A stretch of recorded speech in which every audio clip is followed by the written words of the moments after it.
Eh,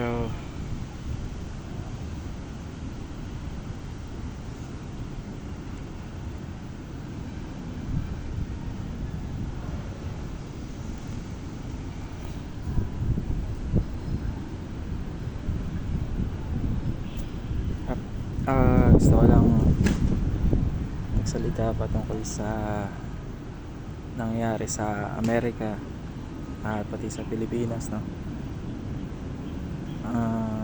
Kasi alam natin na malaki yung impact ng Amerika sa lahat, sa buong mundo, sa Pilipinas, no?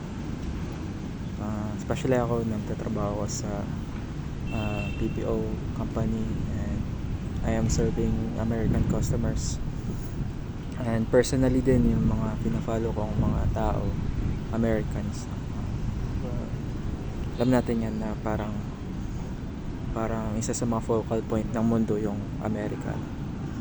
And nangyaring assassination kay Charlie Kirk, at also sa ibang panig ng Asia, yung mga latest na mga balita about sa Indonesia at Nepal, at yung latest na rally dito sa Pilipinas noong September 21, no?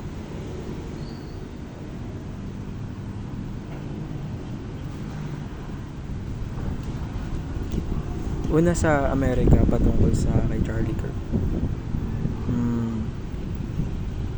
Syempre dumadaan-daan lang si Charlie Kirk sa mga feeds natin, sa feeds ko sa TikTok at Facebook. Alam natin kasi parang kumbaga sumakses na yung Turning Point USA, no? Naging viral na.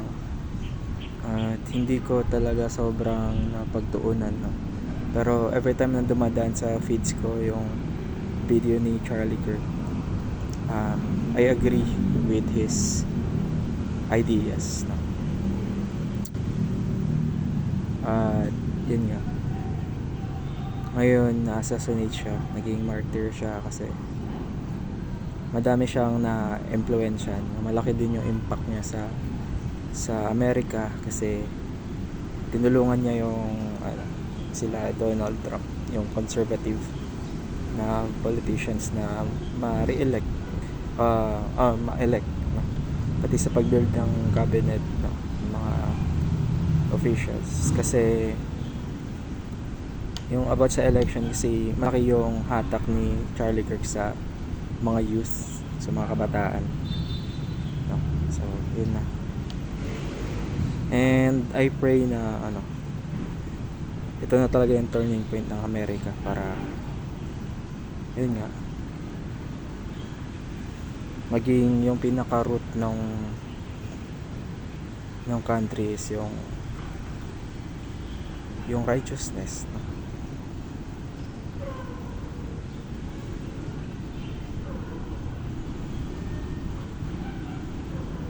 Dahil ito lang naman yung makakasalba sa isang bansa, para sa isang grupo o komunidad o bansa na maging successful is yung righteous leader, yung tapat, hindi sinungaling, walang kurakot. Yun talaga yung pinaka parang pinaka foundation dapat sa isang leader, yung faith niya, ganun. Meron siyang strong faith at lumaki siya, na form yung personality niya through faith, no? Merong faith.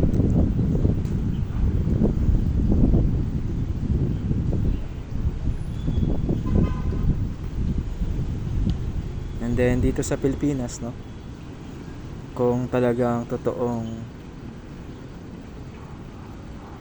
may faith, or let's say na Christian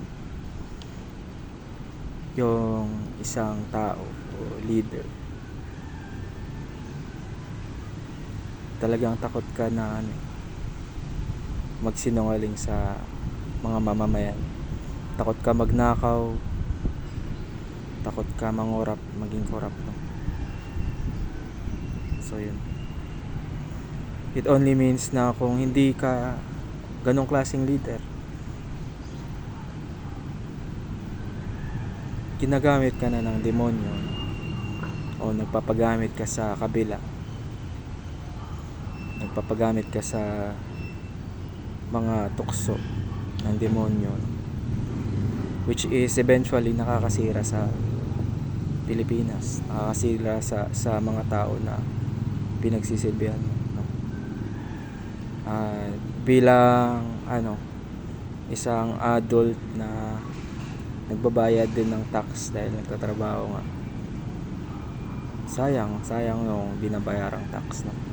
Kung ganyan na lang din na ninanakaw bilyon sa mga projects, no?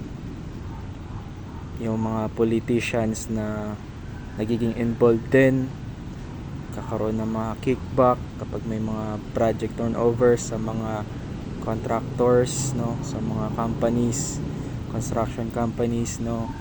Na malalaki din yung kickback every time may mga government project o kung ano man. Yung mga tao na nakakaya nilang magnakaw, no?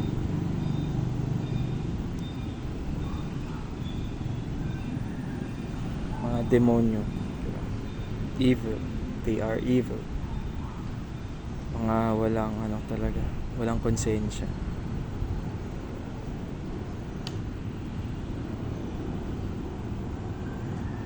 Makikita mo yung parang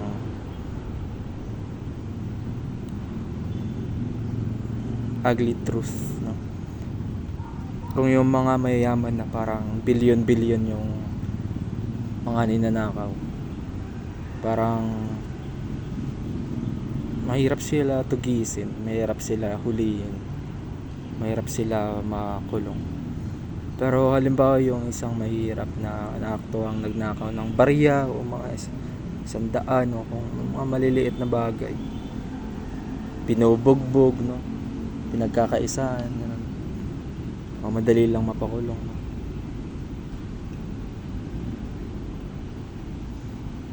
Although parehong mali,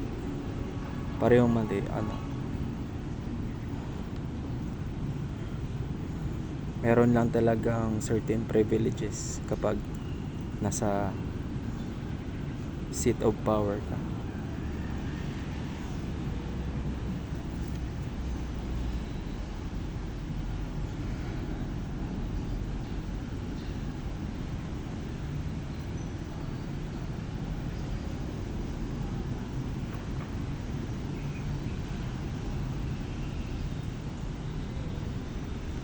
Sa mga katubuan ko lang, no?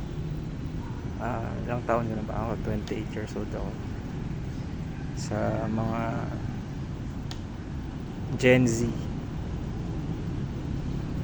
and also millennials, na tayo yung pinaka sinasabi na working sector, no, ng society. Tayo yung pinaka-active na mga working sector. Tayo yung mga nagtatrabaho, no? May mga nagsiserve din sa government, diba? Kung sinasabi dati 10 years ago or 20 years ago na ang kabataan ng pag-asa ng bayan, kumbaga ito na yun, diba? Baguhin na natin yung cycle, diba? To everyone, no, Gen Z, millennials na gusto magbago sa generation natin, yung takbo ng Pilipinas na matagal nang naghihirap na. Maging dapat tayo tapat tsaka righteous, and nandun yung merit. Meron akong malaking respeto sa mga tao na magagaling, mahusay talaga sa mga ginagawa nila. If you're like public official, abogado, ano pa man ang mga tao, like arkitekto, teacher, engineer, lahat ng tao na nalalaman ko na or nakikita ko na may merit and righteousness and excellence sa ginagawa nila. Malaki yung respeto ko doon.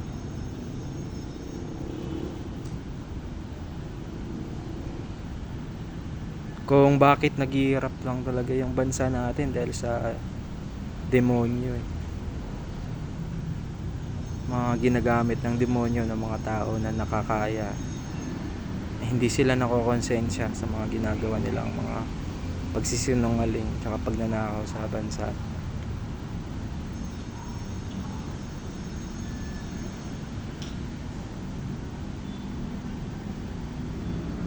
Kaya malaking factor, yung pinaka-ugat talaga ng lahat ng to ay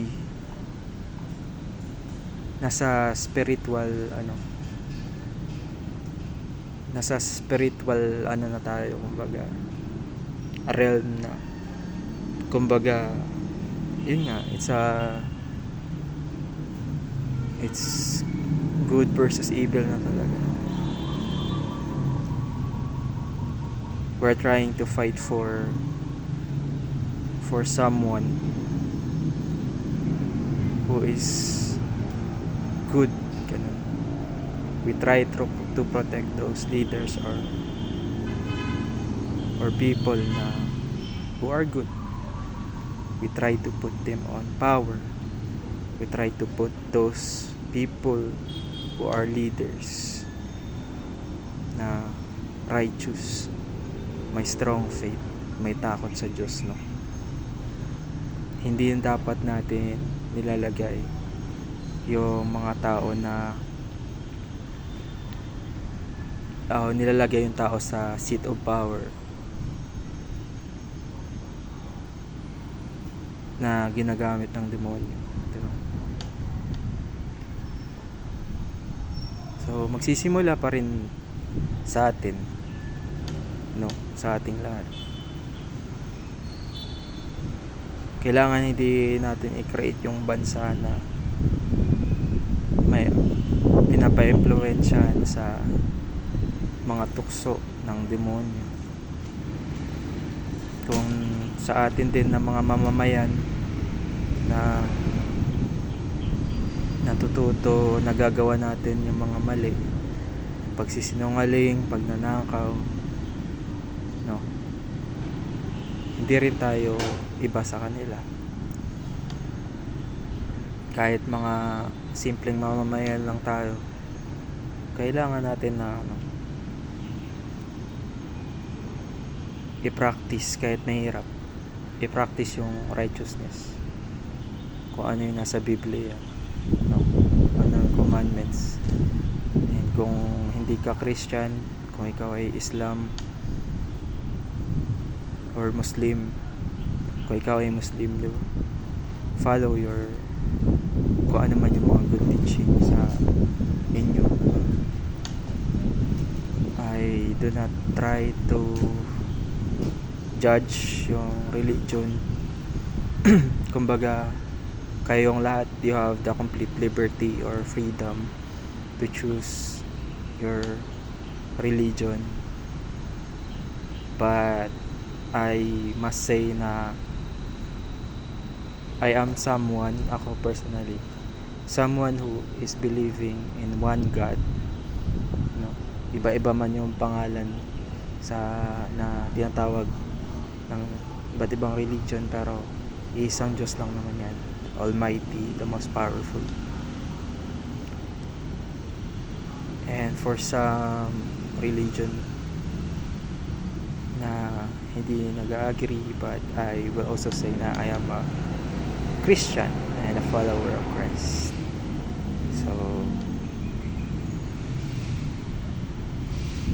I believe in His story, in His presence, and His life as a follower of Christ.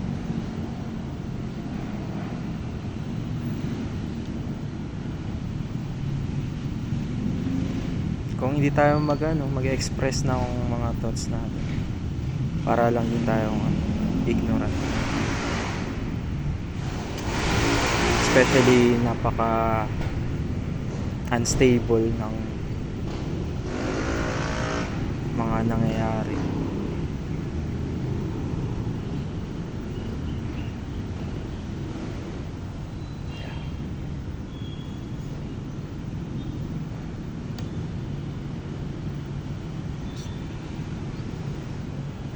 Sana sa Pilipinas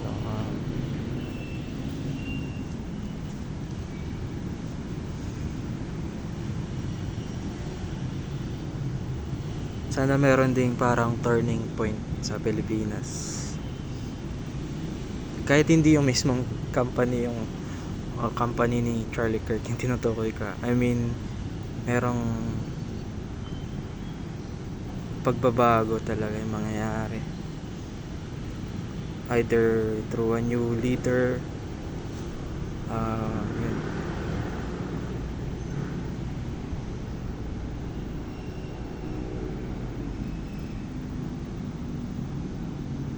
Either through a younger leader who is not influenced by the old system, no?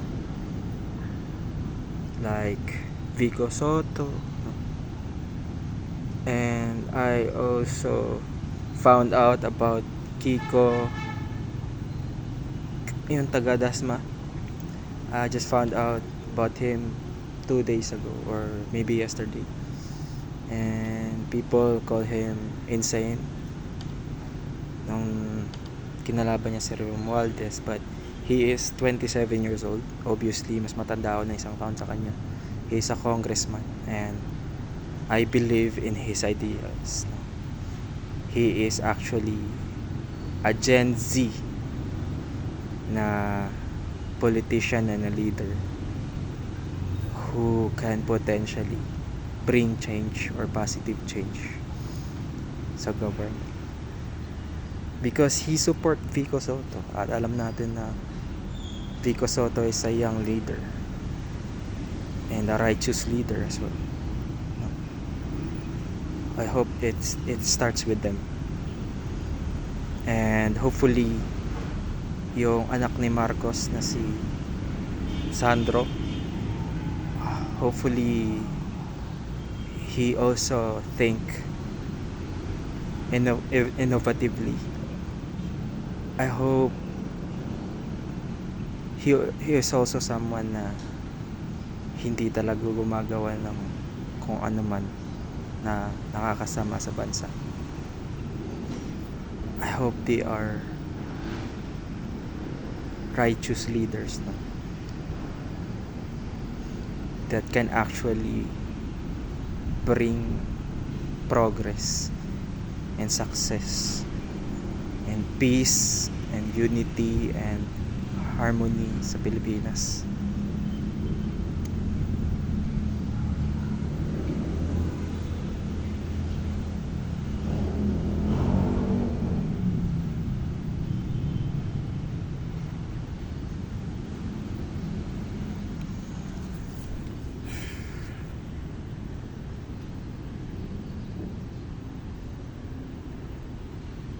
Merong purpose kung bakit tayo pinanganak na Pilipino din.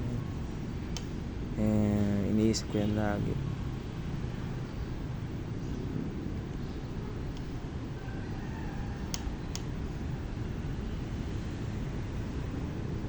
Bakit sa isa sa pinaka-corrupt na bansa sa buong mundo, doon tayo pinanganak? Third world country, they say, no? Third world country, underdeveloped.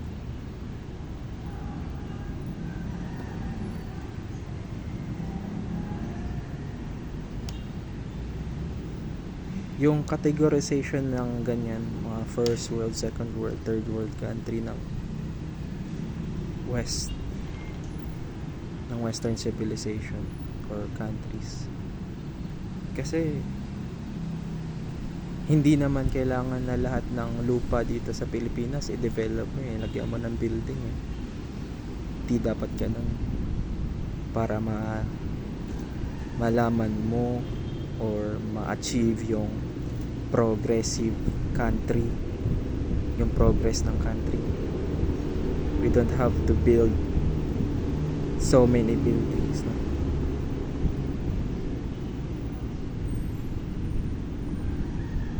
Bakit nakaya ng Singapore na mag-produce ng napakalaking GDP kahit kasing laki ng Quezon City dito sa Metro Manila, yung land area nila, di ba? Why are they one of the most wealthiest countries in Asia? Singapore. Mas maliit pa sa Metro Manila, kasing laki lang ng Quezon City, yung Singapore. Why can't we do it here in the Philippines? Malaking credit yung yung also effort ng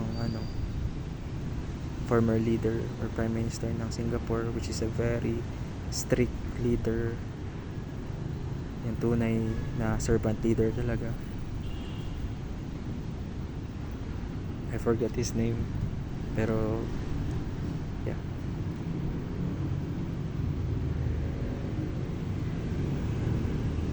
he actually put people in power. He actually put good people and excellent people in power. Sila yung mga matatilinong tao talaga yung nagiging leader sa Singapore. And yung mga politicians yung may pinakamalaking sahod because their merit and excellence is also very high. At isa pa, there's no reason for corruption or stealing. You have enough money. You have enough money as a politician, as a public servant. Ikaw yung pinaka mataas yung sahod kasi ikaw yung pinaka excellent sa bansa na yun.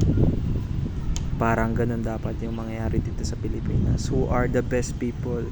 Who are the best Filipinos or professional Filipinos out there?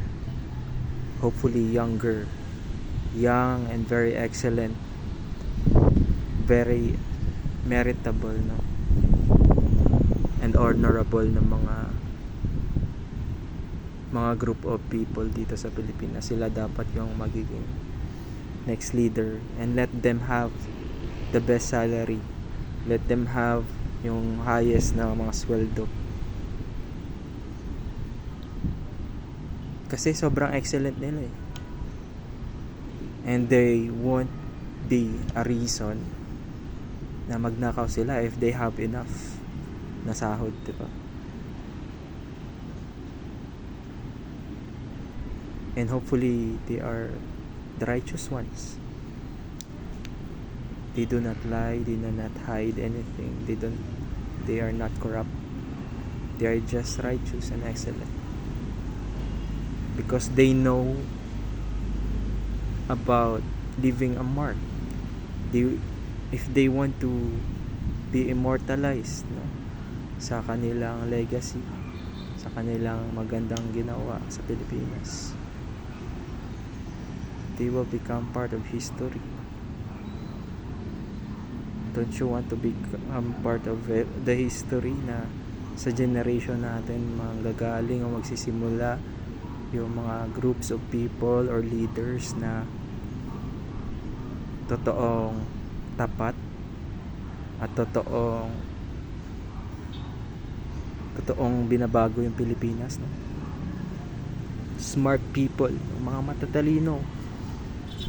matatalinong tao, paano i-resolve yung baha, bakit natin taon-taon o buwan-buwan pinapalitan yung mga kalsada, yung mga pagpalit ng mga kalsada na yan every month, every year. That is not a real solution. That is not ideal. Dapat yung mga kalsada ginagawang matibay, hindi temporary. Dapat yung pagpalit niyan, it may take up at least 5 years, no? Ganun katibay.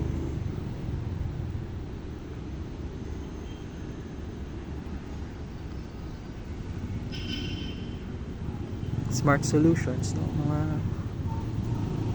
solutions sa mga informal settlers sa metro, solution about sa mga provinces so they have bigger funds for them to have opportunity to develop, no? And also smart solutions to not only build those available land. One way of actually or correctly building something is you know where to build and you know where not to build. You should not build on a protected area. You should not build on areas na alam mo may ecosystem doon, no? You're not distracting anything. You should not build on areas na alam mo merong potential to become a tourist spot na you should preserve. There is a value as it is, yung natural value niya, no? Like mga beach, no? Mga bundok, no? You don't have to build something on it, no? O yung mga plains, mga patag, we should keep something na pwedeng pagtaniman ng palay, no? Hindi lahat kailangan i-build doon.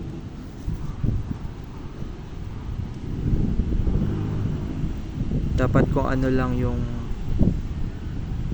structures, yung amount of structures, kung ano lang dapat yung kailangan sa amount of population, diba?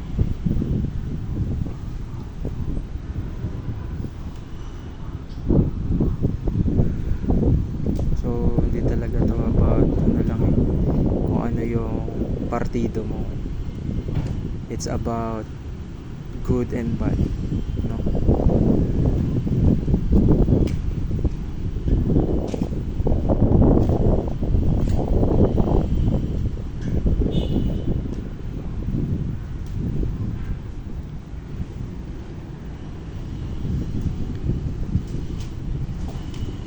Swerte yung mga tao na may mga malalakas yung influence, may mga malalaking following, because they have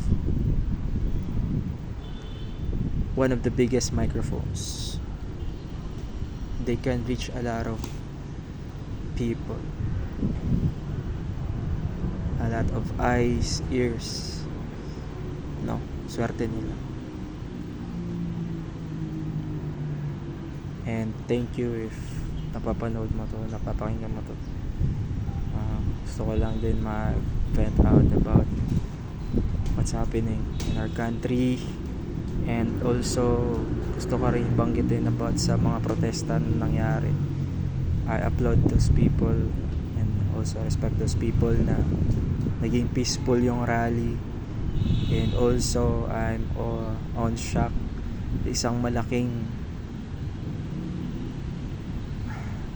kabubuhan talaga yung ginagawa ng mga kabataan na yun, yung grupo na nasa Mindiola, yung mga underage na mga bata na grupo ng na nagrarally na violent. They distract people's businesses, public utilities, vandalize them. That is not the right way. Hindi yun gagayahin nila yung Indonesia at Nepal. Yung sa Indonesia at Nepal, they have a target persons, no? Doon sila diretso sa mga bahay o opisina ng mga targeted na mga tao na alam nila na may kasalanan. Tayo, yung nangyari sa Pilipinas na yun, wala naman tayong direct na mga tao. At kung meron man, ikaw nakakilala na diretsang alam mo na corrupt, kung gusto nyo, you have the liberty and you must also accept the responsibility to commit violence towards them directly in their home or in their offices. Siyempre, makukulong ka nun. Kasi ano yun. Pero you have the liberty to do everything. Hindi yung dun mismo, sa mismong rally, publicly, nagkalat ka lang talaga publicly, sasaktan mo yung mga police which are also mga galit sa mga corrupt, diba? Susugatan, sasaktan mo yung mga police. They're just doing their job of making everything in order and peaceful. Hindi naman mga police yung kalaban nyo, diba? And I know hindi nyo naiintindihan kasi sobrang bata nyo pa. At na iba yung pagkaintindi nyo dun sa mga hip hop leaders na nag-announce about sa rally na yon. Sinabi ng mga hip hop leaders na walang violence, we're just there. Pero yung ibang mga parte ng mga gang na hindi naman nagbabayad ng tax na mga underage, sila yung mga nagkalat, ginaya nilang nakikita na sa Indonesia, sinunog yung mga businesses, nagvandalize, sinisira yung mga street lights. Pera din naman ng yun, taong bayan sinisira mo lang din.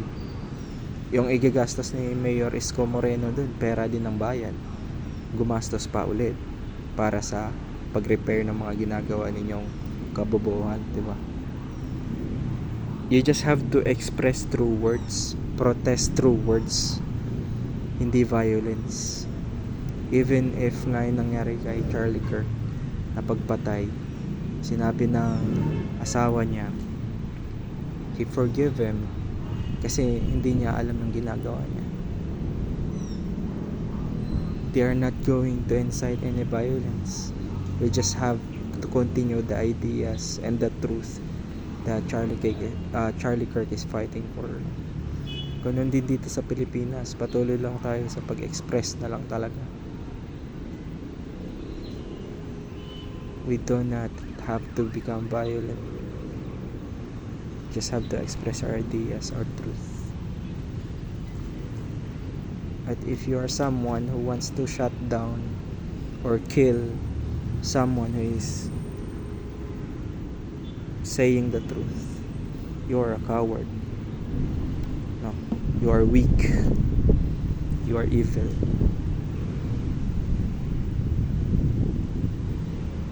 Understandable naman yung nangyari. Mga underage kasi yun, mga hindi nila alam yung mga pinaglalaban nila. Isang malaking kabobohan talaga yun. Sirain mo yung negosyo ng mga public places. Hindi ka rin iba sa mga kurako. So yun, balita dun, kukulungin sila, which they must held accountable for.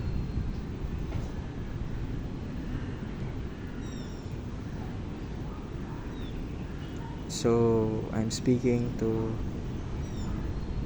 someone who is younger than me, and if you are older than me and you appreciate my words, thank you.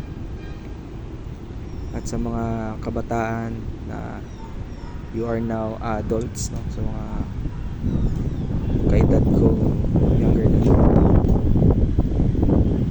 mag-pray lang talaga tayo lagi. Talagang sa mga times na mga di natin alam yung gagawin natin,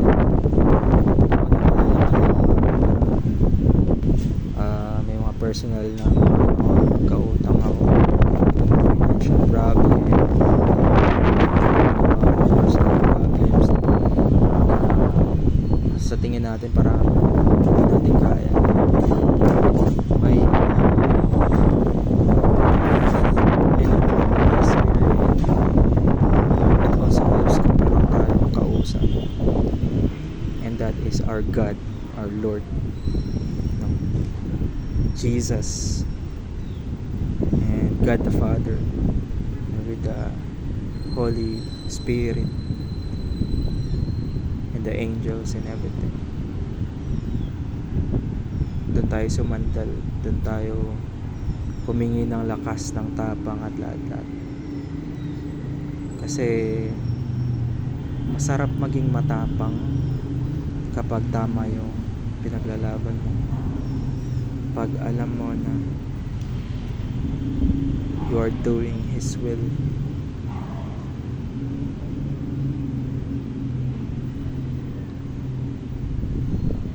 And God provides, no? God restores our heart. God give us assurance and peace.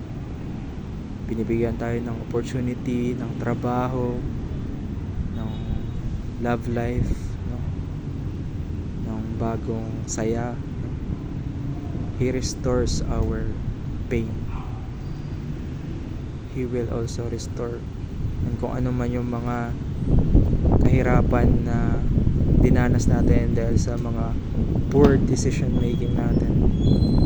We learn from it and we make sure na di na natin uulitin yun, and that we become wiser, no? We become more sensitive, and that's how we grow as Christians, as a person. So simple lang yung sagot. Sino yung mga taong dapat sinusupport natin as a leader? Someone who is righteous, someone who has fear to God, someone who has a conscience, no? Yung may konsensya.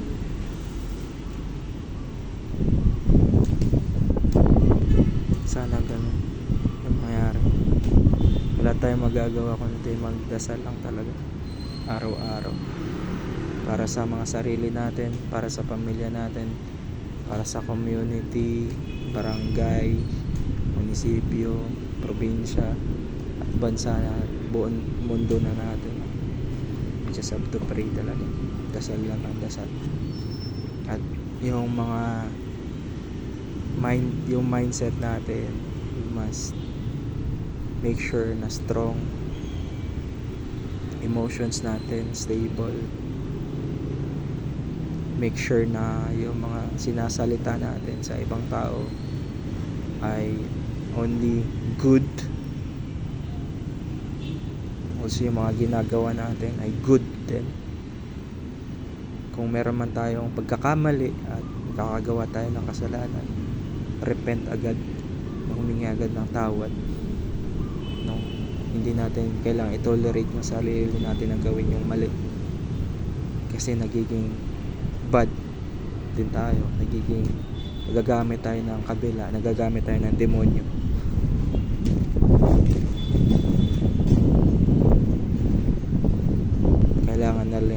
Kailangan pa rin natin talaga magiging mabuting anak, maging mabuting kapatid, maging mabuting pinsan, kamag-anak, mabuting kaibigan, mabuting empleyado, mabuting mamamayan. Yun lang talaga. Naalala ko nung graduate ko nung high school, kung ano ba talaga yung pinaka-target ko. Of course, nandun na yung pagiging successful, pagiging well-known or successful career, ganun, professional. Pero I remember na nandun sa listahan ko yung pagiging mabuting tao. Kasi pag mamatay na ako at lahat-lahat, oo, mareremember ka as very good professional, no? Pero hopefully I will also, and parang merong greatest joy para sa akin sa puso ko kapag naalala din ako ng mga tao sa paligid ko na naging mabuting tao, naging mabuti ako sa kanila, at yun, mas malapit sa puso yun. So parang yun yung number one na pangarap ko, na ma-develop ko yung sarili ko na maging righteous na tao. Ganun. And hopefully kayo din, ganun din, para positivity lang yung dumaloy mula sa atin. At merong positive effect yan. Naniniwala ako sa bad karma at sa good karma. Kaya doon ako natatakot gumawa ng mali, kasi naniniwala ako sa bad karma. At doon din ako na-excite gumawa ng mabuti, kasi hindi dahil sa alam mo na ibabalik sa'yo, kundi alam mo talaga, willing ka talagang gumawa ng mabuti. At kapag alam ng Diyos na talagang taos at totoo yung compassion mo,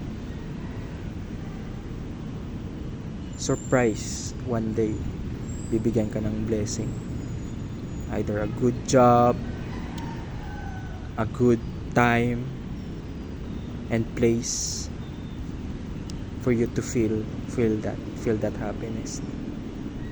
God will grant you that certain time, situation or place where you can feel and makaka-reflect ka. Uy, tumatawa ka na pala. Uy, parang gaan-gaan ang pakiramdam ko, ang saya ko. Either through new job, salary increase, promotion, new baby, marriage, no? New life, ano pa, new blessings, new business, new car, kung ano man blessing na binigay sa'yo, or just having that time to sit around with your family member, no? Dahil magkalayo kayo, minsan lang kayo magsama, mag-reunion, gano'n, na maalala mo ito na blessing kasi naging mabuti ka.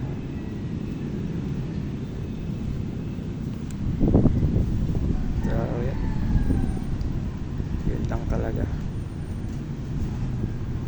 Isang matindi ang laban talaga to, and I pray na may ilagay sa pwesto ng kapangyarihan yung mga tao na matatalino,